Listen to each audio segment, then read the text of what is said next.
लखिंदर जी तो एक बार चाहते हैं कि आप सभी से एक बार जयकारा जोरदार लगवाएं सबसे बोलिए म्यूजिशियन दुलार देवे के चाहता नहीं यही लखिंदर अकेला के कहते हैं भैया कि अरे दिल्ली रही हो मुंबई चाहे रही हो मसूरी में। अच्छा अरे दिल्ली रही हो मुंबई चाहे रही हो मसूरी में आप पढ़िया लिखिए कोनो भाषा लेकिन बात करिए भोजपुरी में। जयकारा लगवाए लखिंदर जी दोनों ऐसे जयकारा प्रेम से बोली सोना देवी मैया की। ना ना ना ना ये हमरा ना बुझाता ना सुनलबे ना कहलो। हां तनी हम की जोर से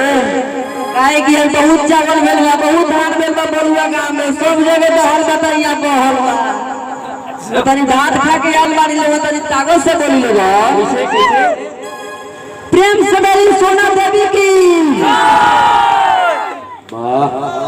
अरे कहला ये नहीं वोल्टेज वाला लखिंदर जी हेने लोग कोई ना ना नहीं बुझा तो नाराज का लोग हमरा से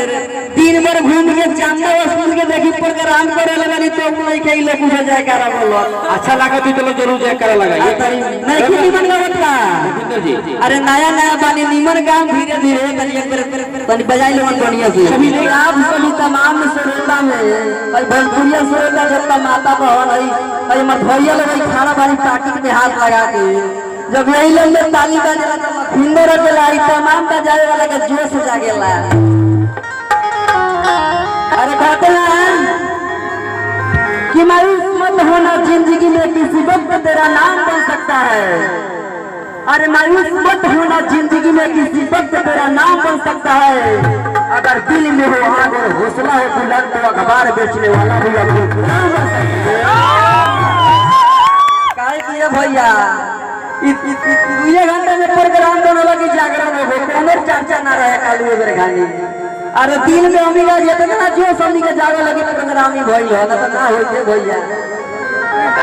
बहुत बहुत धन्यवाद लखिंदर जी भैया बहुत बहुत धन्यवाद आपने हम सभी को बुलाया इसलिए आपको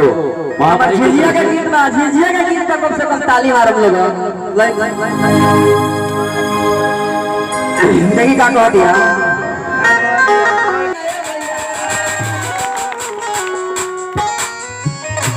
उनका माई के दरबार में जाके माई से कहा गुहार करता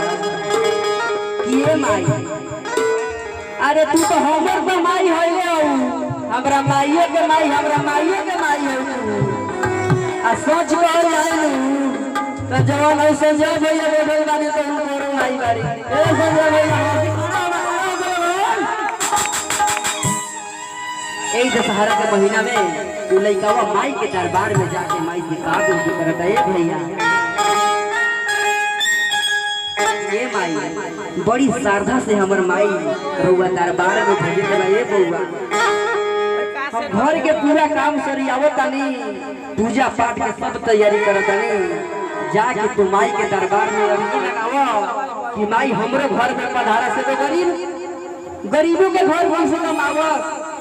धनी के तो सब देखबे कर लिए भैया। लइकावा कहता है माई कि चारू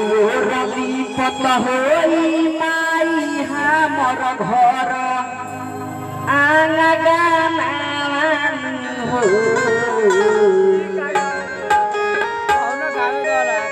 चारू रली पत होई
करता नवरातो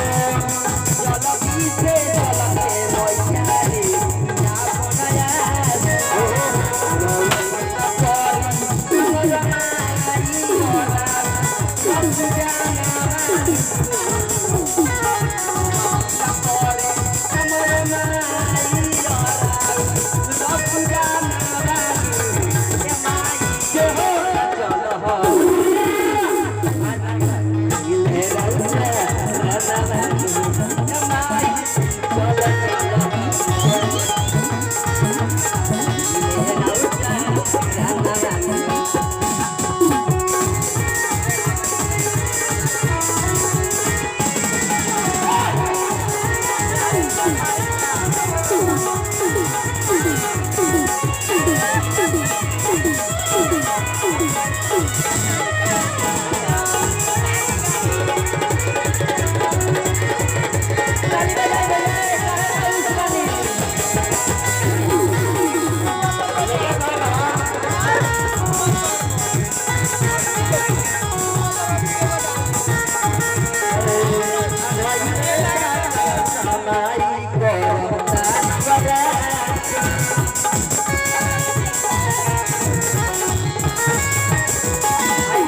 हमर माई हमर माई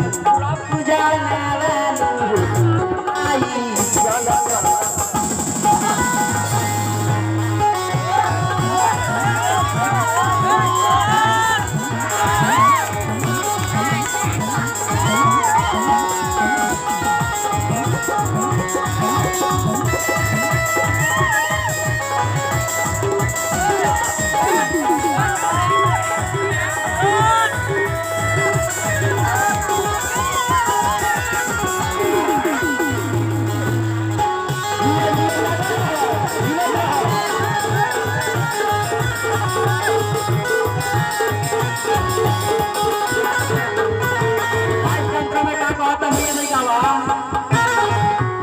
देखी मैया